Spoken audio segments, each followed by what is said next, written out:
Hey everyone, I'm Summer, and welcome back to my channel where we talk about practical knowledge that helps you navigate your business life, your personal life, and the real world with more confidence and awareness. And this is a part of my Teach Me Something series where I have conversations with exceptional experts who are bringing in real life experience and actionable wisdom to topics that genuinely matter to you. Today's episode is about personal safety, you guys, home security and situational awareness. Not the fear based awareness, but smart, grounded awareness that helps you protect yourself, your family, and all the people around you. And my guest today is John Riddle. He's a security consultant, he's a speaker, and a trainer with decades of real world experience. This is not theory, he works in protection and public safety. John has served 6 years in the United States Air Force as a Combat Arms Training Instructor. That's a mouthful. Followed by a 28-year career with the West Palm Beach Police Department, where he worked in patrol, SWAT or SWAT, violent crime, narcotics, and specialized training roles. John already has big respect from me. Today, through Riddle Security, training and consulting services. He helps individuals and families make smarter decisions with regard to their security through home assessments or self-defense training and practical education around personal safety and situational awareness. John, welcome to my show. Thank you, Summer. Thank you so much for having me. I appreciate it. I've noticed one thing, John, that so many people assume that stuff won't happen to me. So they don't think seriously about personal safety, right? Until that time happens when something really goes wrong. So, from your experience, what's the biggest mistake people are making when it comes to personal safety or home security? And why does that put them into a risk? Well, you already said it, Summer. It's a lot of people walk this earth, no matter where we are, and they think nothing will ever happen. Mm-hmm. I've spoken to people in my law enforcement career, my 28 years of law enforcement, like you said. I spoke to people who were victims, good people who were victims, of from bad people. And one of the statements they would always make to me when I interviewed them was, "I never expected that to happen to me." Of course. And when I teach self-defense, I teach firearms training. I'm a consultant in residential security, and my objective in life is to protect good people from the bad element that's out there. Mm-hmm. Even in some of my self-defense classes that I run, I hear people always saying, "I don't think it's ever going to happen to me." Mm. And my counter to that is, why do you think that? What is it that you do or that that is going to say it's never going to happen to me, right? So I've had, I would say, the pleasure, but it was part of my job, part of in the business that I was in, to interview some bad people. Mm-hmm. And in during my interviews with them, my general question would be, why did you do said event to this person? Mm-hmm. Because it was easy, was the answer. Oh my God. So why? So I follow that up. Why was it easy? Well, I watched them for a little bit. I see that they're not paying attention to their surroundings. They're on the phone, which today is the biggest distractor. Texting, yeah, scrolling on social media. Or our cell phones. So they're on the cell phone. They look at age. They look at gender. They look at people who maybe older people who are in walkers. And they look at them and they assess them from a distance before they do the attack. And in order to do the attack, they have to get closer. So they may come up to them and ask them a question to kind of shift this potential victim's mindset, and then the attack happens. Creepy. Oh. They also followed up with, I want to make sure that this person that I attack is easy, that there's not too many people watching, and I can get away quickly without getting hurt myself. I don't care about hurting this person. I want to get what I want and I want to get out of there. So I'll do whatever it takes to do it.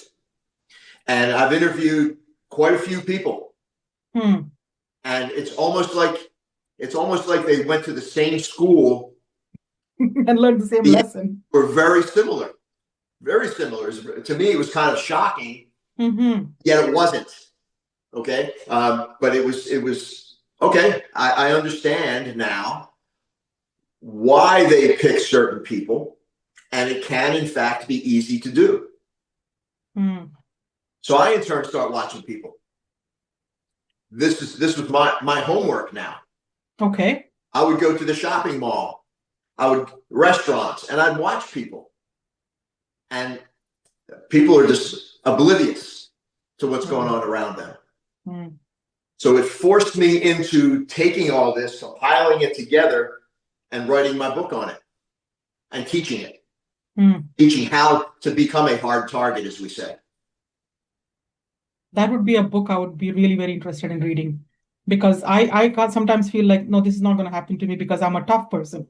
And the other people who have told me that this won't happen to them, they say, because I'm a good person. Does the bad guy know you're a good person? Doesn't matter. You're a bad person. Nobody knows. Nobody knows, and nobody cares. He has one objective. He wants something that you have on you. That's it. Doesn't matter how you are. Yep. So what you're saying is really highlighting how small overlooked details and cell phone dependencies. This is a world where we are always like, sitting at a restaurant table and scrolling social media, oblivious to everything that's happening around us. Right. So when we overlook these details, I think that creates vulnerability. Exactly. And in my book, I cover a chapter on the situational awareness where I make it pretty easy to follow and to learn. And it's brought out by a gentleman by the name of Jeff Cooper, who gave us, in this type of business, gave us the color codes of situational awareness. Now, to educate people that will be watching, color code white is the top of the ladder. And color code white means I'm at home. I'm relaxed in my home, which I have a right to be. Nothing's going to happen to me. And I feel confident about that.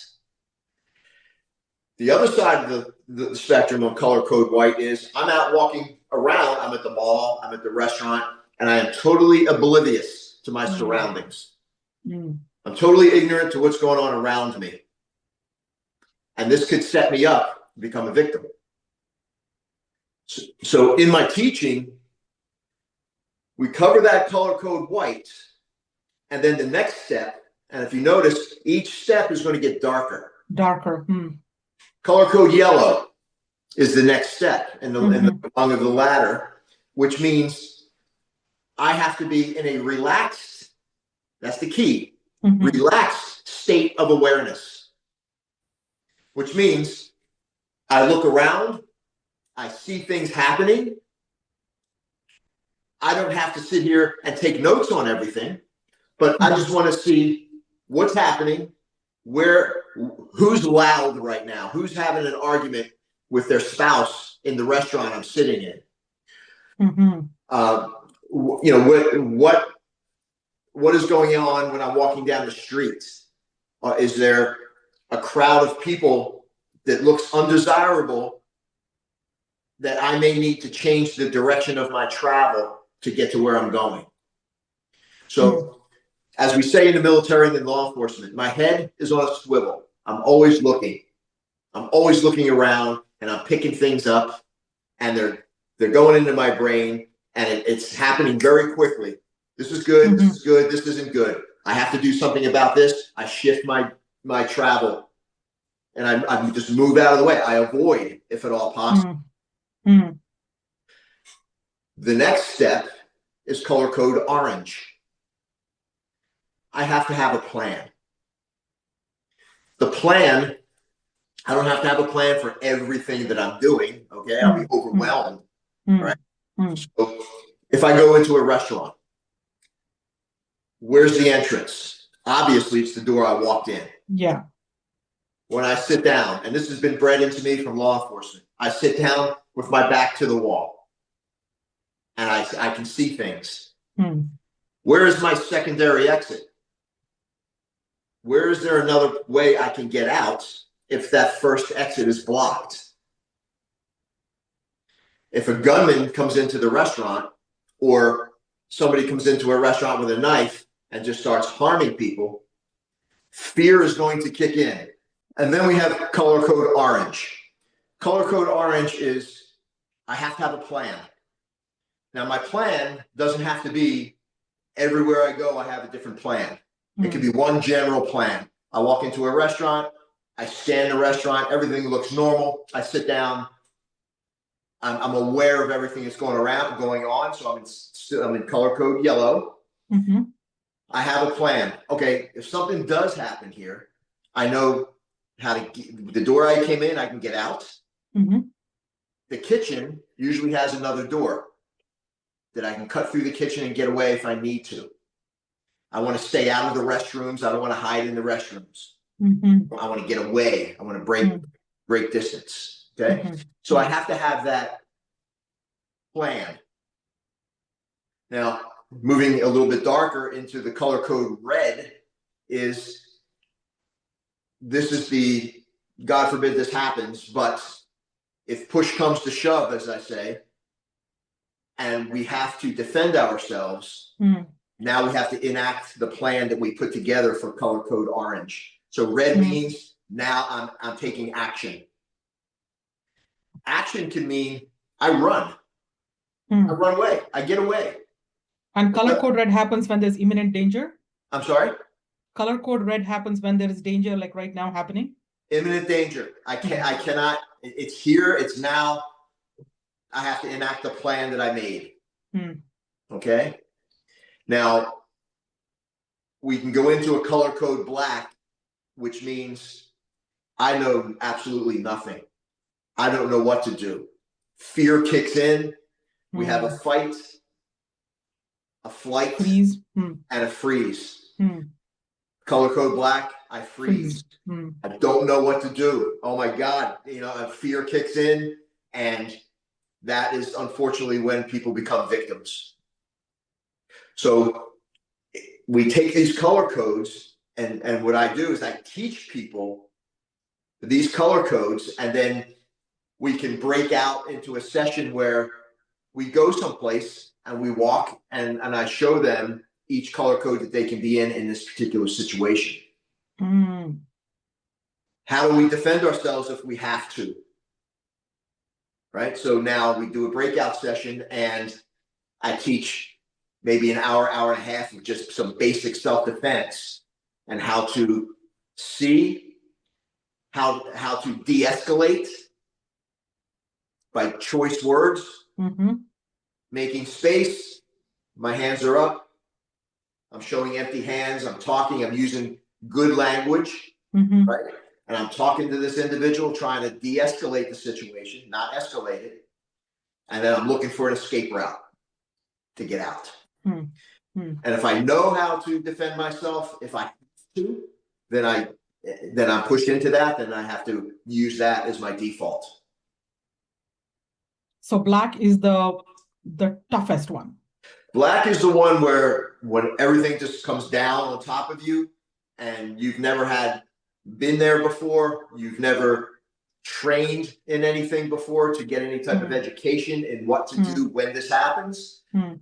Yeah, chances are you're going to freeze. And when you freeze, you're standing still or you're down on the ground and you become a victim. And we want to avoid that as much as possible. Yes, we do. Yes. Okay. And also you work in people's homes, in their homes. So I do. Here's my question. When you walk into someone's home, say you come to my house one day and I want you to assess the situation for the first time for me. So what are some things that you would notice immediately? Are there things that you go looking for, like a mental checklist, most people that commonly miss?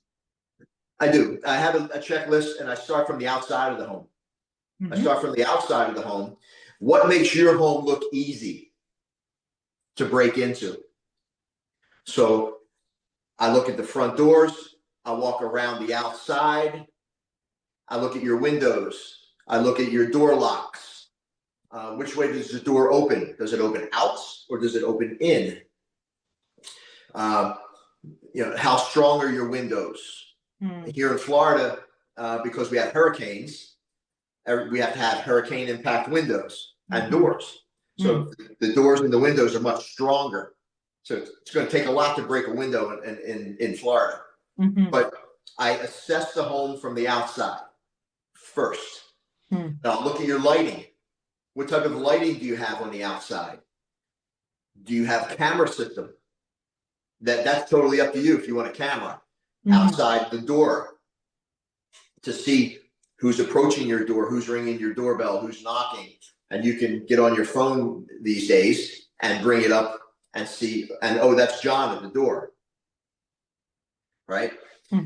Once I assess and I take notes on the outside of the home, now I come into the home. I come in the front door and I think as a bad guy. Where do I want to go now? So I start making my way through the home. I assess lighting in the home. I assess, are there cameras in the home that are in common areas? Not in the bedrooms, not in the bathrooms, in the common areas where people come and go constantly. Living room, dining room kind of places. I'm sorry? Living room or dining room kind of places. Living room, dining room, yes. If it's a 2-story home, I like to have a camera up at the top landing so I can see people who walk up, right? And then the placement of the cameras, where do they get placed? Okay, so now if you're away and the alarm system goes off in your home, that's another thing. Do you have an alarm system in the home? Okay, you'll be able to click on your phone, or if you have it professionally monitored from a company, they can tell you if there's movement in the home and you can get the recording. Okay. So the whole inside of the home now, I'm looking at lighting, I'm looking at possible cameras, right? Do you have dogs? Some people have dogs. It's a great alarm system, right?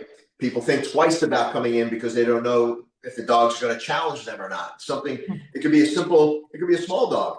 Small dogs like to bark. So it could set people listening. Why is Summer's dog barking so much? And bring attention to your home, right? So yeah, these things are important to look at. But what makes your home stand out from your neighbors? What about shrubbery around the home? Do you have bushes around there where people can hide and conceal themselves? Okay. If you do, I would suggest looking at it. If you like them, keep them, but let's trim them up a little bit to where somebody can't hide in them or hide behind them. Okay. Do you have garden out in front or around your home? How about some lighting in the garden, outdoor lighting in your flower beds to light it up a little bit? Okay. These are all things that will help protect the outside of the home, separate it from everybody else's home, make yours a harder target to try to get into. 100%, yes. I think what surprises people most is danger just happens just like that. It's not dramatic. The subtle patterns and habits, we stop noticing them because we're so used to them. I'm thinking of this because you speak a lot about situational awareness. This is a phrase that people sometimes don't even understand.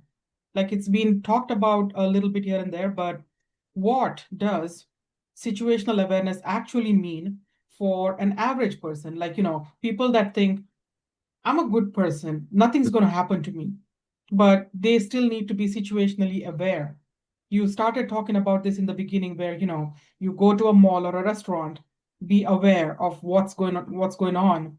And about the code orange, is that for everybody all the time, or is it like for people that think that they might be in danger or they might be targeted? Sure. First of all, what is situational awareness, right? That was the first question you asked. What is that? Yes. All it is, in general layman's terms, I'm aware of what's going on around me. I hear the birds chirping. I hear the cars driving by. I hear people conversing with each other.